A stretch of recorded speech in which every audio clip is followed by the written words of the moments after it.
Good morning friends, કોષની દુનિયામાં તમારા બધાનું હાર્દિક સ્વાગત છે. આજનો આપણો ટોપિક છે કોષરસ પટલ, સેલ મેમ્બ્રેન. રોજના નિયમ પ્રમાણે આપણે જસ્ટ 2 થી 3 મિનિટનું રિવિઝન લઈ લઈએ. પ્રીવિયસ લેક્ચરમાં મેં તમને કોષરસ પટલ યાની કે સેલ મેમ્બ્રેન શું છે એની માહિતી આપી હતી, જેમાં આપણે શરૂઆત 1950 માં જ્યારે ઇલેક્ટ્રોન માઇક્રોસ્કોપનું જ્યારે સંશોધન થયું હતું, ત્યારબાદ ધીમે ધીમે કઈ રીતના કોષરસ પટલ વિશેની માહિતીઓ આપને મળવા માંડી એના વિશેની આપણે માહિતી લીધી હતી, જેમાં આપણે આ વસ્તુની સાબિતી આપી હતી કે કોષરસ પટલ જે છે એ દ્વિસ્તરીય આવરણ ધરાવે છે. કોષરસ પટલના બંધારણનો મુખ્ય એકમ લિપિડ છે. લિપિડ ઉપરાંત કોષરસ પટલની અંદર પ્રોટીન પણ જોવા મળે છે, જેની અંદર ઉદાહરણ તરીકે મેં તમને મનુષ્યના રક્તકણની અંદર કઈ રીતના પ્રોટીન અને લિપિડનું પ્રમાણ હોય છે એની મેં માહિતી આપી હતી કે મનુષ્યનું રક્તકણ જે છે એની અંદર જે સેલ છે એની અંદર કોષરસ પટલની અંદર 52% જેટલું એમાં પ્રોટીન હોય છે અને 40% જેટલું લિપિડ હોય છે. આને આપણે સાબિતી આપી હતી. ત્યારબાદ મેં તમને કીધું હતું કે કોષરસ પટલ કે જે દ્વિસ્તરીય આવરણ જે ધરાવે છે, આ દ્વિસ્તરીય આવરણની અંદર આ જે લિપિડ છે એ ફોસ્ફોગ્લિસરાઇડ સ્વરૂપે જોવા મળે છે. ત્યારબાદ ધીમે ધીમે જેમ સંશોધનો આગળ વધતા ગયા, 1950 થી લઈ અને છેક 1972 માં સિંગલ અને નિકોલ નામના વૈજ્ઞાનિકે ફ્લુઇડ મોઝેક મોડેલ આપ્યો હતો. આ ફ્લુઇડ મોઝેક મોડેલ પણ આ જ વસ્તુની સાબિતી આપે છે કે દ્વિસ્તરીય આવરણ ધરાવે છે, એની અંદર અંતર્ગત પ્રોટીન અને બહિર્ગત પ્રોટીન પણ જોવા મળે છે. લિપિડ જે છે એની શીર્ષ જે છે એ બહારની તરફ જોવા મળે છે અને એની પૂંછડી જે છે અંતર્ગત હોય છે. ત્યારબાદ મેં તમને ફ્લુઇડ મોઝેક મોડેલ જે છે એનો ફિગર તમારી ટેક્સ્ટ બુકમાં જે આપ્યો હતો, આ ફિગર પણ આપણે કર્યો હતો અને મેં તમને હોમવર્કની અંદર ખાસ ફિગર કરવાનું કીધું હતું અને એની અંદર જે નામ નિર્દેશન આપેલા છે એના વિશેની આપણે વાત કરી હતી. નામ નિર્દેશન શા માટે કરવું જરૂરી છે એની હું તમને માહિતી આપું, કારણ કે નામ નિર્દેશન જે આપ્યા છે એના ઉપરથી તમે ટોટલી થિયરી જે છે એ લખી શકશો. એકવાર જો તમને કોષરસ પટલનું નામ નિર્દેશન જે છે એ સમજાઈ જશે એટલે આપમેળે તમે થિયરી જે છે એ લખી શકશો. હવે આજના ટોપિકની અંદર હું તમને કોષરસ પટલના કાર્ય વિશેની માહિતી આપવાની છે કે કોષરસ પટલ જે છે એનું કાર્ય શું છે. તો આપણે માહિતી લઈએ કાર્ય.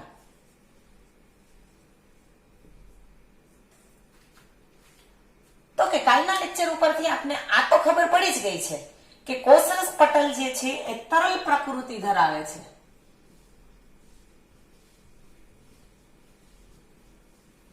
કોષરસ પટલ કેવી પ્રકૃતિ ધરાવે છે? તરલ પ્રકૃતિ. એની અંદર તરલતા હોય છે એક સ્તરમાંથી બીજી સ્તર. કારણ કે આપણે જે મોડલ આપણે જે ડ્રો કર્યું હતું, મેં તમને આ રીતના સિમ્પલ આઉટલાઈન લાઈન દ્વારા મેં તમને કીધું હતું કે ભાઈ કોષરસ પટલ જે હોય ને એમાં આ રીતના હોય છે. અહીંયા જે છે એને આપણે કીધું હતું કે અહીંયા ભાઈ વાહક પ્રોટીન હોય છે, પછી અહીંયા આપણે પૂંછડીઓ અને અહીંયા શીર્ષ ને એવું બધું આપણે આમાં ડ્રો કર્યું હતું આ રીતના બધું. અહીંયા બધે આવરણની અંદર જે દ્રવ્યના અણુઓ જે છે આપણે આ ફ્લુઇડ મોઝેક મોડેલ આવો સમથિંગ કંઈક હતું. રેડી? હવે આપણે એના કાર્ય વિશેની વાત કરવાની છે. તો કાર્યમાં મેં કીધું કે તરલ પ્રકૃતિ, અહીંથી આમ જવું, અહીંથી આમ જવું. એની પ્રકૃતિ શું છે? આ આમ જેવું, દ્રવ્યના અણુઓને આમ લેવું. આ એની તરલ પ્રકૃતિ થઈ. કેવી પ્રકૃતિ? તરલ પ્રકૃતિ. ટૂંકમાં આ બે સ્તરો વચ્ચે તરલતા જોવા મળે છે, જેના લીધે એક સ્તર ઉપરના સ્તરમાંથી નીચેના સ્તર તરફ અને નીચેના સ્તરમાંથી ઉપરના સ્તર તરફ દ્રવ્યના અણુઓ જે છે એનું વહન થઈ શકશે. આ ઉપરાંત એનું કાર્ય એક તો કોષ વૃદ્ધિનું છે. કયું કામ છે? કોષ વૃદ્ધિ. આ ઉપરાંત સ્ત્રાવનું કામ, સ્ત્રાવ એટલે જે દ્રવ્યો હોય છે એનું સ્ત્રાવ કરવાનું કામ પણ આ જ કરે છે. ત્યારબાદ અંતઃભક્ષણ અને આંતરકોષીય જોડાણ.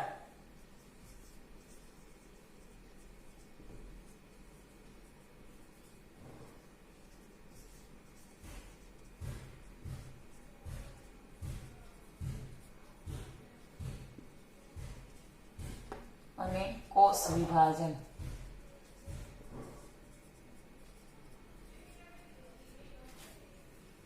જો આ મેં કાર્ય લેખાટલા કોષ વૃદ્ધિ, સ્ત્રાવ, અંતઃભક્ષણ, આંતરકોષીય જોડાણ, કોષ વિભાજન, આ બધા કોષરસ પટલના કાર્ય છે. આ કોષરસ પટલ જે છે એક પ્રકારના પસંદગીમાન પ્રવેશશીલ પટલનું કામ કરે છે.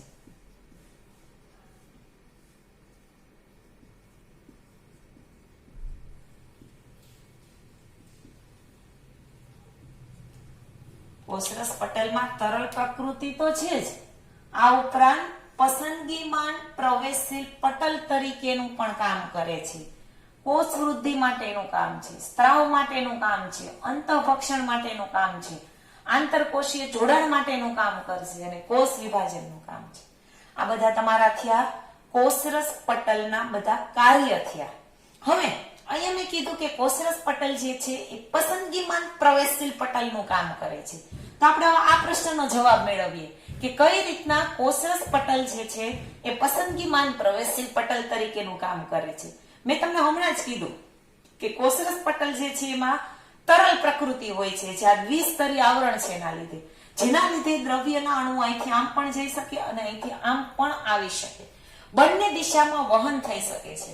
તો હવે આપણે જોઈએ કે કઈ રીતના આ જે પટલ છે એ અણુઓ માટે પસંદગીમાન પ્રવેશશીલ પટલ તરીકે કામ કરે છે.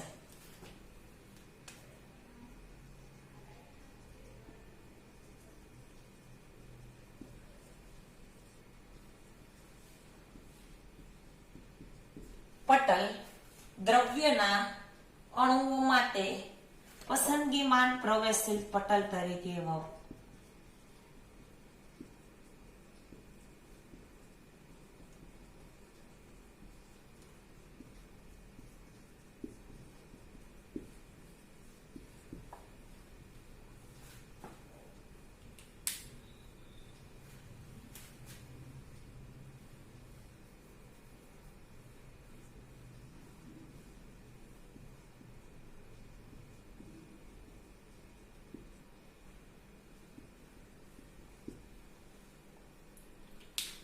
બંને તરફ આ બાજુ ને આ બાજુ, એટલે મારે લખવામાં મિસ્ટેક હતી એટલે મેં ચેન્જ કર્યું છે. પટલ જે છે એ તેની બંને તરફ રહેલા દ્રવ્યના અણુઓ માટે પસંદગીમાન પ્રવેશશીલ પટલ. પહેલા તો હું આ શબ્દ તમને ક્લિયર કરવા માંગુ છું કે પસંદગીમાન પ્રવેશશીલ પટલ એટલે શું. તો કે અમુક દ્રવ્યના અણુને આવવા દે છે, અમુકને નથી આવવા દેતા. ધારો કે હું તમને એક સાવ સિમ્પલ ઉદાહરણ આપું. ધારો કે તમારા ઘરે કોઈ ગેસ્ટ આવવાના છે, તો ગેસ્ટ માટેના અમુક વિકલ્પ મૂક્યા છે. ધારો કે પહેલો વિકલ્પ તમારા મામા મામી આવે છે, બીજો વિકલ્પ તમારા દૂરના સગા આવે છે, ત્રીજો વિકલ્પ મમ્મીના દૂરના સગા આવે છે. ચલો આ 3 વિકલ્પ.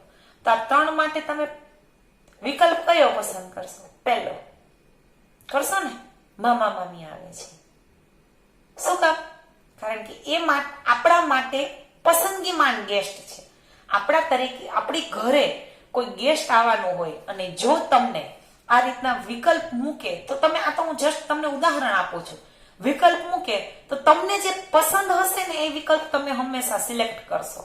કારણ કે જે મેં તમને ગેસ્ટનું જે લિસ્ટ આપ્યું એમાં અમુક દૂરના સગા હતા, અમુક ગુંદરિયા મહેમાન કે જાજો ટાઈમ આવ્યા પછી જવાનું નામ જ ન લે એવા અમુક મહેમાન છે, અને અમુક જે છે એ તમારા પસંદગીમાન મહેમાન છે કે જે તમને ગમે છે. એટલે આ રીતના આ પટલ જે છે એનું કામ કેવું છે, અમુકને આવવા દેશે, અમુક માટે એ રસ્તો બંધ કરી રાખશે, અમુક માટે એ કંઈક વાહક પ્રોટીનનો સહારો લઈને કરશે. તો જે આ પટલની જે પસંદગીમાન પ્રવેશિત પટલ તરીકેનો જે ગુણધર્મ છે, આ ગુણધર્મ હું તમને સમજાવું છું. પટલ છે આ ગુણધર્મ ધરાવે છે, એના લીધે દ્રવ્યના અણુઓ 3 પ્રકારનું વહન કરશે. એક તો નિષ્ક્રિય વહન કરશે, ત્યારબાદ આસ્તૃતિ અને ત્યારબાદ સક્રિય વહન કરશે. શું પટલ જે છે એ પટલ આપણે, કારણ કે પટલના જે બંધારણ કેવું છે આપને ખબર હતું, મેં તમને કીધું એ પ્રમાણે પટલનું બંધારણ કેવું હતું, દ્વિસ્તરીય આવરણ હતું અને એના બંધારણનો મુખ્ય એકમ કોણ હતો? લિપિડ. તો જે લિપિડમાં દ્રાવ્ય અણુઓ હશે એ નીકળી જશે, અહીંથી આમે જશે ને આમથી આમે, એના માટે રસ્તો ખુલ્લો જ છે. શું?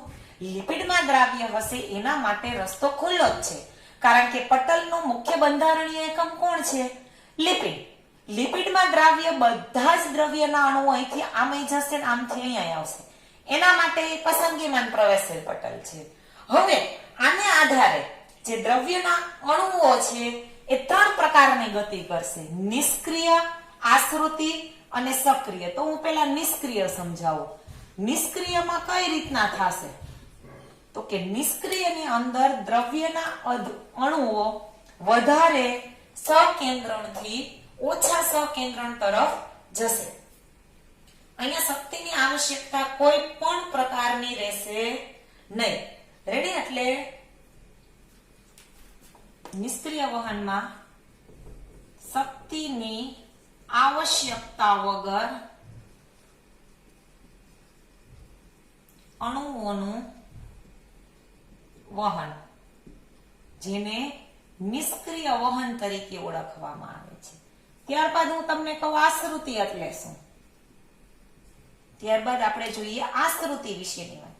અહીંયા જો નિષ્ક્રિય વહનમાં કોઈ પણ પ્રકારની શક્તિ નથી, આવશ્યકતા વગર, એટલે ટૂંકમાં અહીંયા એટીપી નો ઉપયોગ થતો નથી.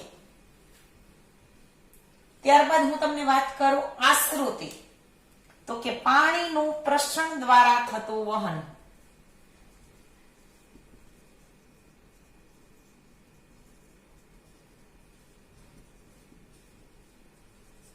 પાણીનું જે પ્રસરણ દ્વારા જે વહન થાય છે, આ વહન જે છે એને આશ્રુતિ તરીકે ઓળખવામાં આવે છે. આ જે નિષ્ક્રિય વહન છે એમાં પ્રસરણ ઢોળાંશના નિયમ પ્રમાણે જશે. અહીંયા શું થશે? પ્રસરણ ઢોળાંશ એટલે કે વધારે સાંદ્રતાથી ઓછી સાંદ્રતા તરફ. ધારો કે હું આમ કહું આ ઢોળો છે, આમ ઢોળો, આ ટેકરી છે, અહીંયા વધારે સાંદ્રતા છે, અહીંયા ઓછી છે, તો આ ઢોળાંશ થયો. એટલે દ્રવ્યના અણુનું વહન થઈ જશે. જે વહન કેવું? નિષ્ક્રિય વહન. એટીપી કોઈ પણ પ્રકારની વપરાશે નહીં. ત્યારબાદ જે આશ્રુતિ જે છે એ પાણીનું પ્રસરણ દ્વારા થતું વહન છે. ત્યારબાદ હું તમને કહું સક્રિય વહન એટલે શું. આપણે જે ત્રીજા પ્રકારનું વહન છે હું તમને સમજાવું. સક્રિય વહનમાં શું થાય છે? તો કે સક્રિય વહન જે છે એ શક્તિની આવશ્યકતા વગર પોસિબલ જ નથી, એટીપી ની હાજરીમાં થશે. સક્રિય વહન હંમેશા એટીપી ની હાજરીમાં થશે, યાની કે ઓછી સાંદ્રતાથી વધારે સાંદ્રતા તરફ.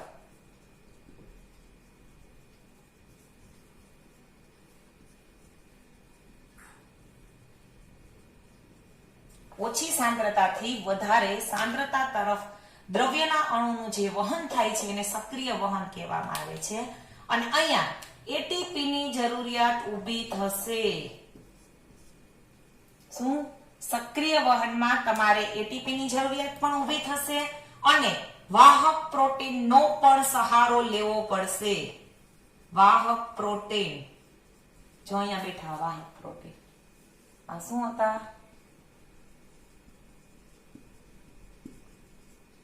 કારણ કે જે ધ્રુવીય અણુઓ જે છે એ શું છે? પસાર થઈ જવાના છે. ધ્રુવીય અણુઓ પસાર નહીં થાય અને જે લિપિડમાં દ્રાવ્ય હતા એ પસાર થઈ ગયા હતા. આપણે કીધું હતું ને ઓલી જલાનુરાગી પૂંછડીને, આપણે કાલે મેં તમને કરાવ્યું હતું પ્રીવિયસ લેક્ચરની અંદર. એટલે જ્યારે ઓછી સાંદ્રતાથી વધારે સાંદ્રતા તરફ જવું હશે તો આ જે વહન છે એને આપણે સક્રિય વહન તરીકે ઓળખો. અને આ વહનની અંદર એટીપી ની જરૂરિયાત ઊભી થશે. જો યાદ ન રહે તો નિષ્ક્રિય વહન એટલે ડુંગર ઉતરવો, સક્રિય વહન એટલે ડુંગર ચડવો. ડુંગર ચડવામાં તમે હાફી રહ્યો છો, એટીપી ની જરૂરિયાત ઊભી થશે. સાવ સિમ્પલી યાદ રાખવા માટેનું છે. આશ્રુતિ એટલે શું? આપણે હું જ્યારે તમને બોટની ડિપાર્ટમેન્ટ કરાવીશ ત્યારે બોટની ડિપાર્ટમેન્ટની અંદર વનસ્પતિમાં વહન કરીને એક ટોપિક આવે છે. આ ટોપિકની અંદર આ બધી જ વસ્તુ આપણે ડીપમાં ભણવાની છે. એટલે ટેન્શન ન લેતા કે આમાં કંઈ સમજાતું નથી. અત્યારે ખાલી તમારે આટલું જ યાદ રાખવાનું છે, વધારેથી ઓછું, ઓછાથી વધારે, ખાલી આટલું.